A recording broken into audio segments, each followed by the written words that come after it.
Hi மக்களே, யாருக்கெல்லாம் பிரியாணி வந்து பக்ரீத்துக்கு கிடச்சிது அப்படின்னு கமெண்ட் பண்ணுங்கள்.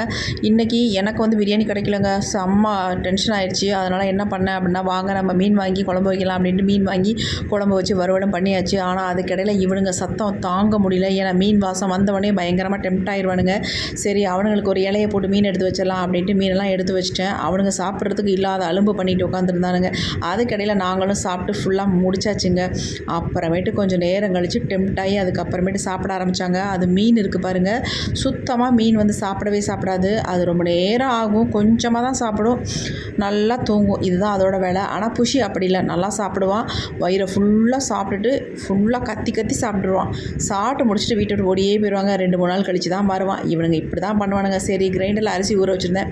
சரி, வீட்டுக்குள்ளே இருந்தால் ஒரே சத்தமாக இருக்கேன்னு வெளியே டேப்பாகி போட்டு அதுக்கு மேலே கிரைண்டரை வச்சு மாவை ஆட்டி எடுத்து வச்சுட்டேங்க. எடுத்து வச்சதுக்கப்புறம் பார்த்தா எனக்கு வந்து பிரியாணி வந்துருச்சு பக்ரீத்துக்கு. யார் அப்படின்னு பார்த்தா, எனக்கு பக்கத்தில் ஒரு அக்கா தெரிஞ்சவங்க. அவங்க வந்து இந்த பத்மா பிரியாணி சாப்பிடு அப்படின்னு சொல்லி கொடுத்துட்டு போனாங்க. அவங்க யாருன்னா நிஷாந்தோட ஃப்ரெண்டோட அம்மா. அதனால் எனக்கு வந்து பிரியாணி கொடுத்தாங்க.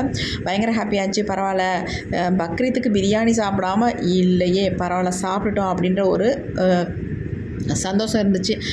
பார்த்தா என்னையால் சாப்பிட முடியல. ஒரு பாக்ஸ் முக்கி சாப்பிட்டுட்டேங்க. அவர்கிட்ட கிட்டத்துக்கு எனக்கு வேண்டாமா அப்படின்ட்டாரு. சரி, பார்த்தேன் என் தங்கச்சி வீட்டுக்கு கொடுத்துடலாம் அப்படின்ட்டு ஒரு பாக்ஸ் எடுத்து என் தங்கச்சி வீட்டுக்கு கொடுத்து விட்டேன். அவ்வளோ நல்லா சாப்பிட்டா, நல்ல டேஸ்ட்டு. நம்ம என்ன தான் பிரியாணி செஞ்சாலும் இந்த அளவுக்கு டேஸ்ட் வராதுங்க. ஆனால் பாய் வீட்டு பிரியாணி அடிச்சிக்கவே முடியாதுங்க.